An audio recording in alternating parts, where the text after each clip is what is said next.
ये है BDTV news. यहां खबरें डर से नहीं, जमीर से बोली जाती हैं। अगर आप भी सच्ची आवाज के साथ हैं तो वीडियो को लाइक करें और चैनल को सब्सक्राइब करें। सरकार की SIR प्रक्रिया को लेकर गंभीर सवाल उठे हैं। विपक्ष का आरोप है कि मतदाता सूची में बड़े पैमाने पर नाम काटे गए अधिकारियों पर राजनीतिक दबाव बनाया गया और पारदर्शिता खत्म की गई। कोर्ट की टिप्पणियों के बावजूद सुधार नहीं हुए, जिससे लोकतांत्रिक भरोसा कमजोर हुआ। भाजपा पर संस्थानों के दुरुपयोग का आरोप लगा है और कहा गया कि निष्पक्ष चुनाव की संवैधानिक जिम्मेदारी से सरकार पीछे हट रही है। नागरिक समाज ने जांच की मांग करते हुए कहा कि यदि समय रहते जवाबदेही तय नहीं हुई तो भविष्य के चुनावों की विश्वसनीयता पर गहरा संकट खड़ा हो। पश्चिम बंगाल के चुनावी माहौल में भाजपा पर धार्मिक ध्रुवीकरण को बढ़ावा देने के आरोप तेज हुए हैं।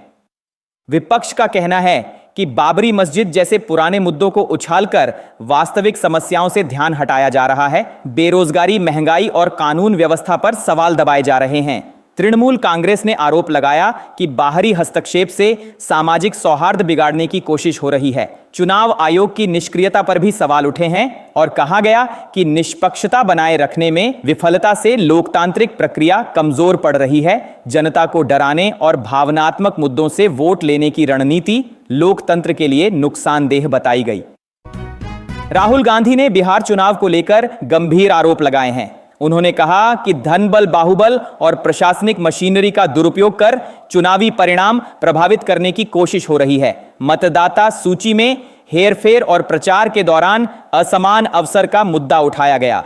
कांग्रेस नेता ने कहा कि भाजपा लोकतांत्रिक संस्थाओं को कमजोर कर रही है और जनता की आवाज दबाई जा रही है। रोजगार, शिक्षा और स्वास्थ्य जैसे मुद्दे गायब हैं। विपक्षी दलों ने संयुक्त जांच की मांग करते हुए कहा कि निष्पक्ष चुनाव के बिना जनादेश का सम्मान नहीं हो सकता। लोकतंत्र बचाने के लिए नागरिकों को सतर्क रहने का आह्वान किया गया। मोदी सरकार की विदेश नीति पर सवाल उठाते हुए विपक्ष ने कहा कि अंतर्राष्ट्रीय मंचों पर भारत की छवि कमजोर हुई है। पड़ोसी देशों के साथ संबंधों में तनाव बना हुआ है और कूटनीतिक संतुलन बिगड़ा है। वैश्विक मीडिया में मानवाधिकार और लोकतंत्र को लेकर आलोचनाएं बढ़ी हैं। विपक्ष का आरोप है कि फोटो अवसर और भाषणों से आगे ठोस परिणाम नहीं मिले। व्यापार, निवेश और रणनीतिक साझेदारियों में अपेक्षित बढ़त नहीं दिखी। विदेश यात्राओं के बावजूद वैश्विक भरोसा घटने की बात कही जा रही है। सरकार पर आरोप है कि घरेलू समस्याओं से ध्यान हटाने के लिए विदेश नीति का प्रचार किया जा रहा है, जबकि जमीनी हकीकत अलग है। रुपये की लगातार गिरावट ने आम जनता की परेशानी बढ़ा दी है। आयात महंगा होने से महंगाई का दबाव बढ़ा है। ईंधन, खाद्य पदार्थ और दवाओं की कीमतों पर असर दिख रहा है। विपक्ष का कहना है कि सरकार आर्थिक प्रबंधन में विफल रही है। बेरोजगारी और निवेश की कमी से अर्थव्यवस्था कमजोर हुई है। विदेशी पूंजी के प्रवाह में अनिश्चितता बनी हुई है। भाजपा पर आरोप है कि बड़े दावे करने के बावजूद मुद्रा स्थिरता के लिए ठोस कदम नहीं उठाए गए।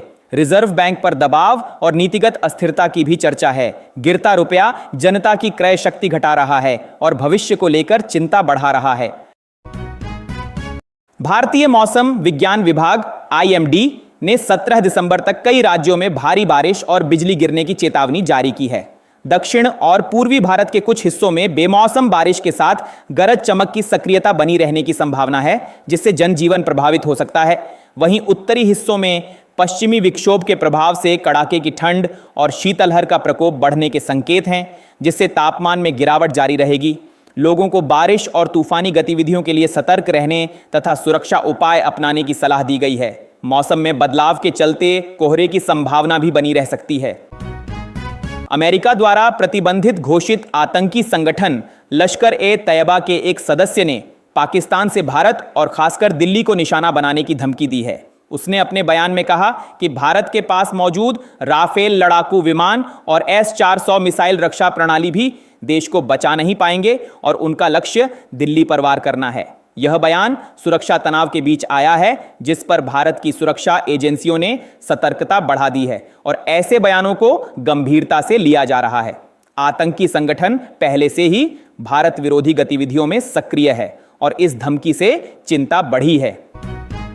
बीच समुद्र में एक जहाज पर हथियारबंद कमांडोज के हमले की खबर वायरल हो रही है, जिसमें बताया जा रहा है कि अमेरिका ने वेनेजुएला के तट के पास एक क्रूड ऑयल टैंकर को जब्त किया और कमांडोज ने उस पर कब्जा किया है। इस घटना को समुद्री डकैती बताया जा रहा है और रूस ने वेनेजुएला का समर्थन किया है।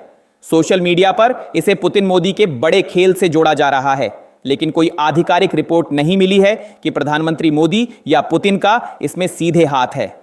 यह रॉ रिपोर्टिंग प्रतीत होती है, इसलिए सच्चाई की पुष्टि जरूरी है। हरियाणा के फरीदाबाद में भ्रष्टाचार निरोधक ब्यूरो एसीबी की टीम ने थाना धौज में तैनात एक सब इंस्पेक्टर सुमित कुमार को 1,50,000 रुपए रिश्वत लेते हुए रंगे हाथों गिरफ्तार किया। आरोप है कि वह एक मामले की चार्जशीट कोर्ट में पेश करने के बदले शिकायतकर्ता से यह रकम मांग रहा था। शिकायत मिलने के बाद एसीबी ने ट्रैप लगाकर आरोपी को पकड़ा और उसके खिलाफ भ्रष्टाचार निवारण अधिनियम के तहत मामला दर्ज कर आगे जांच शुरू की है। इस घटना से विभाग में भ्रष्टाचार के खिलाफ कदम उठाने की आवश्यकता पर ध्यान गया है। सरकार ने संसद को बताया कि पिछले 5 साल में लगभग 8,96,843 भारतीयों ने अपनी नागरिकता छोड़ दी, यानी करीब 9 लाख लोग विदेश की तरफ चले गए। यह बड़ी संख्या बताती है कि लाखों भारतीय बेहतर अवसर, शिक्षा, रोजगार या जीवन स्तर की तलाश में देश छोड़ रहे हैं, जो देश के लिए चिंता का विषय है। सरकार के अनुसार फैसले व्यक्तिगत कारणों पर आधारित हैं, लेकिन यह भी सवाल उठता है कि देश में रोजगार, सुविधाएं और युवा नीति कैसी है कि इतने लोगों को नागरिकता छोड़नी पड़ती है। इसके साथ साथ यह प्रवृत्ति भविष्य में प्रतिभा पलायन और मानव संसाधन की हानि का संकेत भी देती है।